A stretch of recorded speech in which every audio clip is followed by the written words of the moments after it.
For over 160 years, Holden wasn't just a car company. It was the sound of Australia.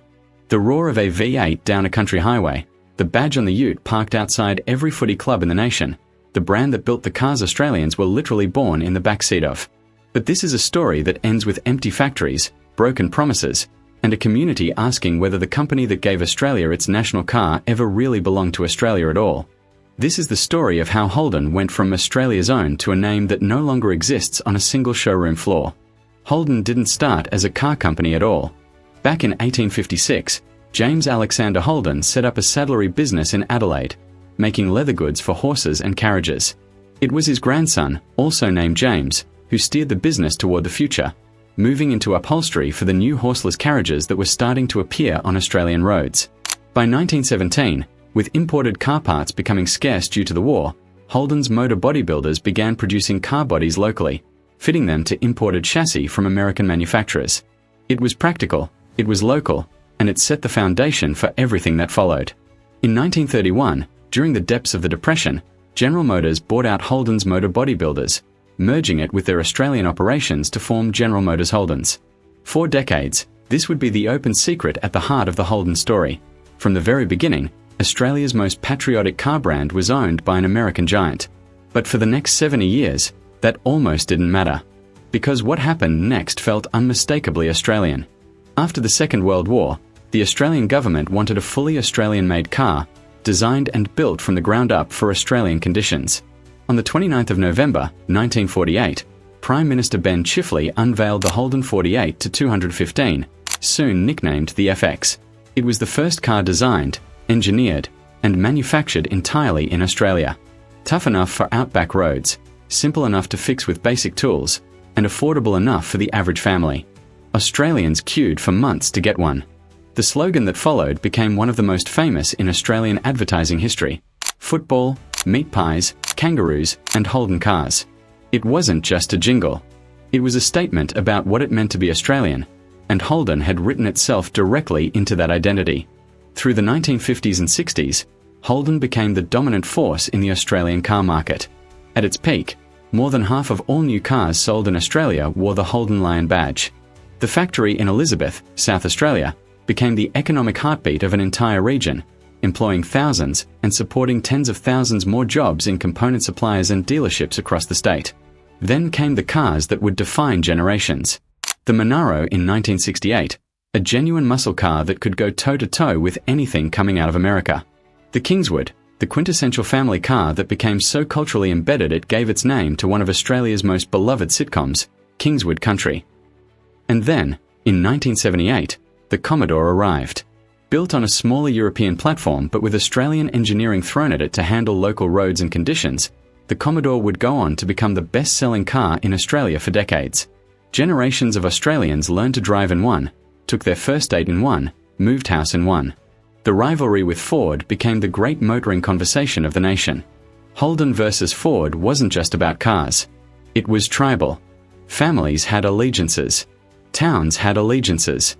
It defined Bathurst, Australia's most iconic motor race, where Holden's V8 Commodores and Ford's Falcons would go wheel to wheel in front of hundreds of thousands of fans every October. By the 1990s, Holden had cemented its place as Australia's own. The advertising leaned hard into that idea: lions and Southern Cross imagery, anthems about Australian-made pride, even as the badge sat on the back of a company headquartered in Detroit. For most Australians, that contradiction simply didn't register. Holden felt Australian because it was built here, designed here, raced here, and driven by people here. The American ownership was a technicality. The cars were ours. But behind the scenes, the maths was already starting to shift. Through the 1990s and 2000s, the Australian car manufacturing industry operated under a system of government subsidies and tariff protections designed to keep local production viable against cheaper imports. Without that support, the economics of building cars in Australia, a relatively small market a long way from major suppliers, became increasingly difficult to justify. Holden kept building locally. The VE Commodore, launched in 2006, was hailed as one of the best cars Holden had ever produced, a genuine engineering achievement designed almost entirely in Australia. Exports to the United States as the Pontiac G8 and later the Chevrolet SS seemed to prove that Australian engineering could compete on the world stage. But the warning signs were already there for those paying attention. The global financial crisis in 2008 hit car manufacturers hard worldwide. General Motors itself filed for bankruptcy in 2009 and required a government bailout in the United States.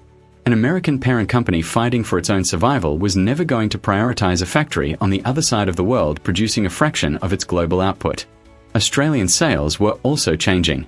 SUVs and smaller imported cars were eating into the market share that large family sedans like the Commodore had dominated for decades. The car that had defined Australian motoring for a generation was slowly becoming less relevant to what Australians actually wanted to buy. Then, on the 11th of December, 2013, the announcement came. General Motors confirmed that Holden would stop manufacturing cars in Australia by the end of 2017. After 90 years of local production, the factories in Elizabeth and Geelong would close. The reaction across the country was immediate. This wasn't just an economic story. For many Australians, it felt like losing a piece of national identity. Politicians argued over blame, unions fought for the workers, and commentators wrote eulogies for an industry that had employed generations of families. Holden's justification echoed the language used by multinational corporations the world over. The Australian market was too small. Production costs were too high. The business case for local manufacturing no longer worked in a global context. The closure played out exactly as feared. On the 20th of October, 2017, the last Commodore rolled off the production line at Elizabeth. Workers who had spent decades on that line, some of them following parents and grandparents who had worked there before them, watched the final car go through. Thousands of jobs disappeared directly, with many thousands more lost across the supply chain of component manufacturers who had built their businesses around supplying Holden. For a few years after that, Holden continued as a brand, selling cars designed and built overseas and badged for the Australian market.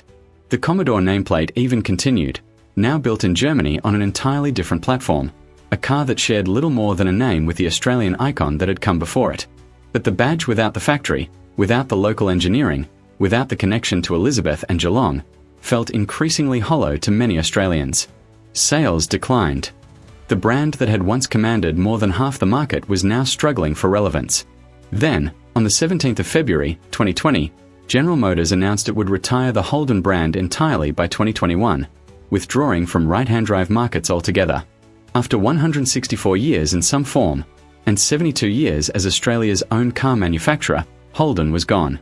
Not sold, not merged, simply switched off by a parent company in Detroit that had decided the Australian market wasn't worth the investment anymore. Today, the Elizabeth factory site has been redeveloped. The roar of production lines has been replaced by silence, or by entirely different businesses occupying the space where Commodores and Monaros once rolled off the line. You can still find Holdens on Australian roads, the old Commodores and Monaros kept alive by enthusiasts, restored and cherished in garages and car clubs across the country. But the badge itself no longer exists on a single new car anywhere in the world. Holden's story is, in many ways, Australia's story. A local business absorbed by a foreign giant early on, propped up for decades because the relationship worked for both sides, and then discarded the moment it stopped being profitable enough for a head office that had never set foot in Elizabeth or Geelong. The Lion badge, the Southern Cross imagery, the football, meat pies, kangaroos anthem. None of that heritage was enough to save it when the numbers in Detroit stopped adding up. For the workers who built these cars, for the families who learned to drive in them, for the towns that grew up around the factories, Holden wasn't just a car brand. It was livelihood, identity, and pride, built over generations and switched off in boardroom decisions made on the other side of the world. The Lion may no longer roar on Australian roads, but in garages, car clubs, and driveways across the country, the cars themselves remain. A reminder of what was built here and what was lost. Subscribe now.